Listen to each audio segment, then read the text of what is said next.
Les positionnements et les divergences au sujet du Sahara occidental, on en parle avec Slimane Zeguidour, éditorialiste TV5 Monde. Bonsoir Slimane, quelle est la portée de la décision française dans la région?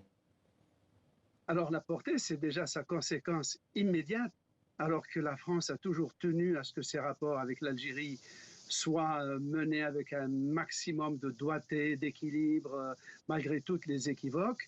Eh bien, avec cette prise de position qui plus est exprimée par le président de la République, une position qui adopte l'optique marocaine à ce point, évidemment, le résultat, c'est le rappel de l'ambassadeur d'Algérie, mais c'est en soi, ce n'est pas nouveau. Que le fait que Paris fasse droit au plan marocain d'une autonomie interne au royaume du Maroc, ce n'est pas nouveau. Déjà en 2012, Alain Juppé, en visite à Rabat, avait dit que c'était la bonne option. Ensuite, il y a quelque temps, Stéphane Séjourné, ministre des Affaires étrangères françaises, s'était engagé à promouvoir cette voie. Ce qui est nouveau cette fois-ci, c'est que c'est le président de la République lui-même qui enfonce le clou, mais qui le fait à 5 semaines d'un scrutin présidentiel en Algérie qui devait être suivi d'une visite d'État du président algérien en France. Alors Donc, Slimane, vous nous dites que ce n'est pas nouveau, mais pourquoi cette reconnaissance et surtout, pourquoi maintenant? justement, pourquoi maintenant, comme je le disais, à 5 semaines d'un scrutin présidentiel en Algérie qui devait être suivi d'une visite d'État du président Tebboune en France? Est-ce que c'est le meilleur moyen de dérouler le tapis rouge pour cette visite?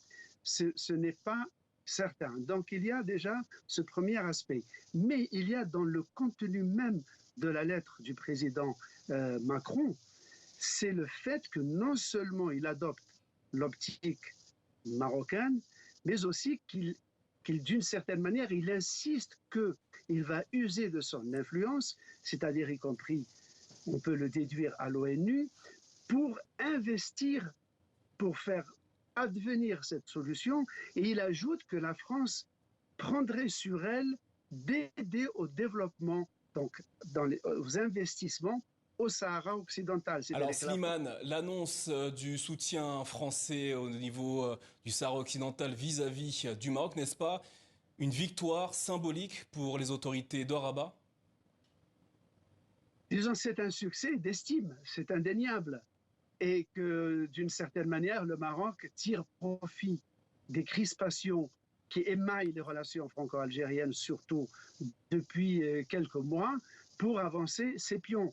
Et en même temps, il y a tout un courant à l'intérieur de la majorité, pas de la majorité, disons, du gouvernement et de la droite, qui milite de façon vigoureuse pour un basculement de l'axe Alger-Paris vers un axe Alger-Rabat.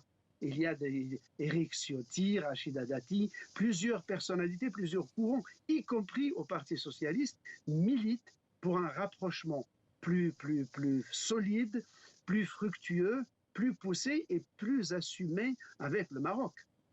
Slimane, peut-on dire ce soir que la France a opéré un revirement sur ce sujet? C'est c'est un revirement à fleuret moucheté. Mais là, c'est complètement affiché. Ce qui est, encore une fois, ce qui est palpable dans la lettre du président, qui a été rendue publique d'ailleurs par une agence de presse marocaine et pas par le palais marocain ni par l'Élysée, ce qui frappe dans la lettre, c'est le ton chaleureux, je dirais même vibrant du président Macron pour la défense et l'illustration de ce choix pro-marocain. Slimane Zeguidour, merci pour ces explications au sujet de la situation au Sahara occidental.